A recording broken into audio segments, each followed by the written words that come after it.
Hamas ने भी जंग का प्रचंड आरंभ कर दिया है। हमास ने एक वीडियो जारी किया है और इस वीडियो में दिखाया गया है कि कैसे उसने अपने एंटी टैंक मिसाइल को लॉन्च करके इजराइल के 3 मरकावा टैंक उड़ा दिए हैं।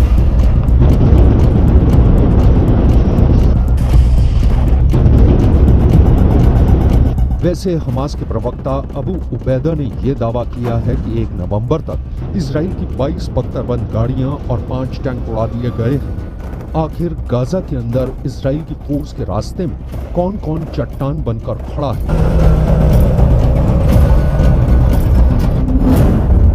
आखिर कैसे 48 घंटे के अंदर इजराइल के 10 से ज्यादा सैनिक मार दिए गए?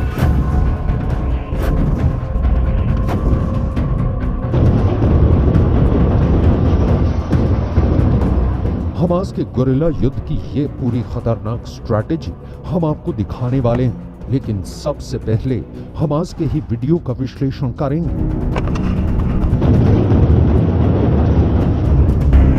हमास का टैंक फोड़ वीडियो नंबर 1। हमास का ये लड़ाका धीरे धीरे सुरंग से बाहर निकलता है।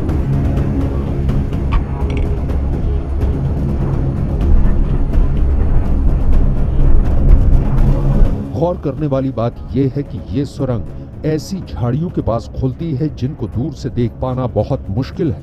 कुछ सेकंड बाद वो तस्वीर सामने आती है जब सुरंग से हमास का लड़ाका और उसका टैंक फोड़ने वाला हथियार एक ही फ्रेम में एक साथ साफ नजर आते हैं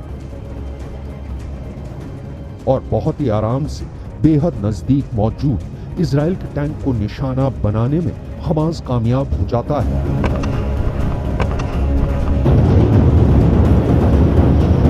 एक ही एंटी टैंक वेपन के वार से इजराइल का महंगा 75 करोड़ का मरकावा टैंक जलकर राख हो जाता है। हमास का टैंक फोड़ वीडियो नंबर 2। एक झाड़ी और झुरमुट के पास ही सामने की तरफ इजराइल का टैंक नजर आता है। घात लगाकर टैंक पर हमला होता है।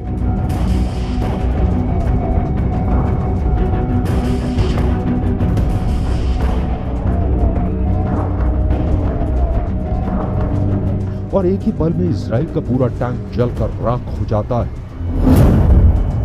हमास का टैंक फोड़ वीडियो नंबर 3। इस वीडियो में भी साफ नजर आ रहा है कि इजराइल के टैंक पर निशाना लगाया गया है।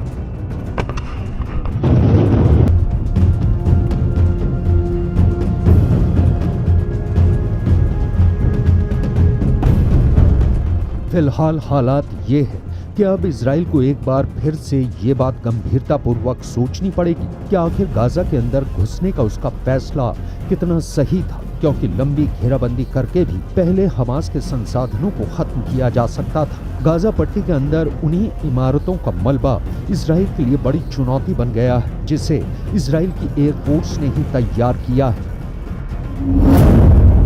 गाजा के अंदर मौजूद इमारतों के मलबे से इजराइल की सेना को आगे बढ़ने में मुश्किलें सामने आ रही हैं। इजराइल की सेना बख्तरबंद गाड़ियों और टैंकों के रास्ते गाजा के अंदर आगे बढ़ रही है। एयर कवर के लिए इजराइल एयर फोर्स के ड्रोन और लड़ाकू विमान भी गाजा के आसमान में मंडरा रहे हैं, लेकिन गाजा के अंदर करीब 1,40,000 ध्वस्त इमारतों का मलबा बिखरा हुआ है और ऐसे में गाजा के अंदर टैंकों और बख्तरबंद गाड़ियों को रास्तों पर मलबे की रुकावट झेलनी पड़ रही है।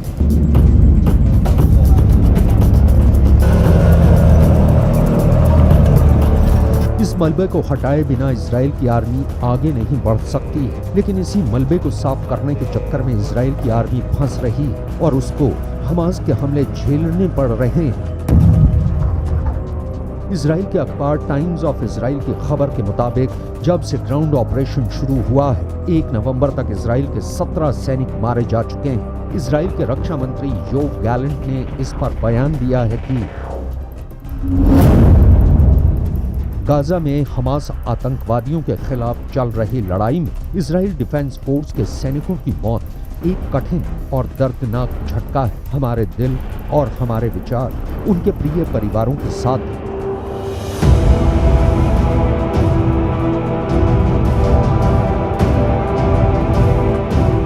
इसराइल के प्रधानमंत्री की लोकप्रियता वैसे भी इसराइल के अंदर लगातार घटती जा रही है और ऐसे में इसराइल के सैनिकों की लगातार हो रही मौतें एक ऐसे बोझ की तरह हैं जो दिन प्रतिदिन नेतन्याहू के राजनीतिक करियर का दम निकाल रही हैं। बेन्यामिन नेतन्याहू ने भी इसराइल के सैनिकों की शहादत पर बयान दिया है।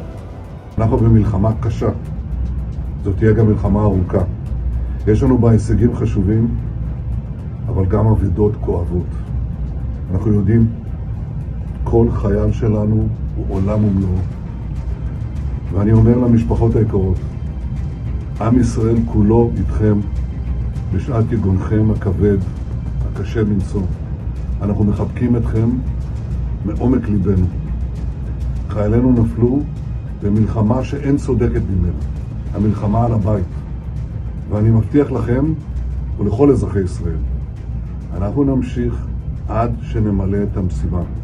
אנחנו נמשיך עד לניצחון.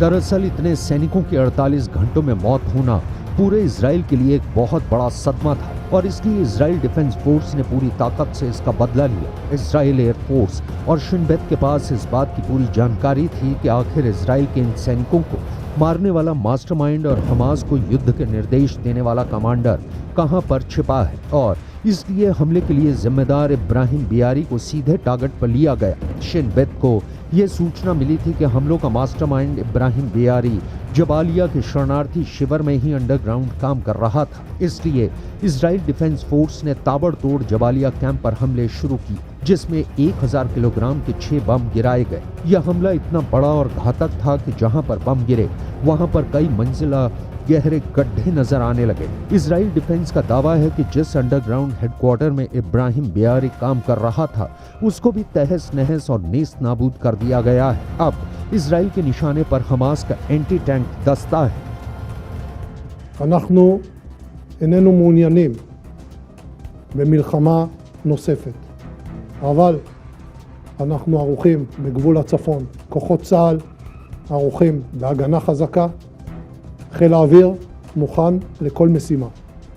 אחד המערכים שנפגעו באופן קשה אצל החמאס בשבועות האחרונים הוא מערך הנ"ט. פגענו בחלק ניכר ברוב המפקדים של המערך הזה. חיסלנו אתמול את מפקד מערך הנ"ט של הרצועה, מופיע כאן לפניכם.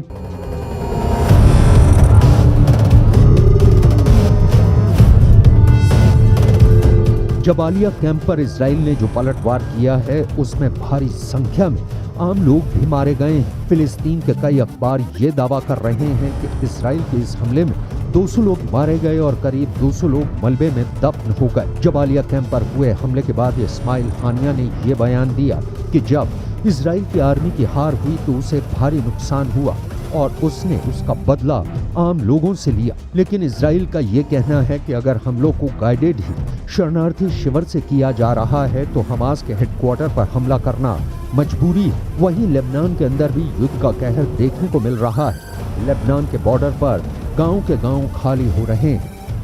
हिजबुल्लाह और इजराइल के युद्ध के बीच अल-मशाब गांव की, इन जैसे क्रिश्चियन गांव की क्या प्लानिंग है वो हम आपको दिखाते हैं। सबसे पहले मैं आपको चर्च दिखाना चाहूँगा। आपको बता दूं कि इस पूरे इलाके में करीब 100% जो आबादी है वो क्रिश्चियन समुदाय की है और अभी आप देखेंगे जो चर्च है पूरी तरह से बंद है। और ये जो आप पूरा गाँव देखेंगे यहाँ पर हर घर में ताला है, कोई आपको यहाँ पर नज़र नहीं आएगा। बहुत ही चंद लोग हैं जो इस इलाके में आपको नज़र आएंगे।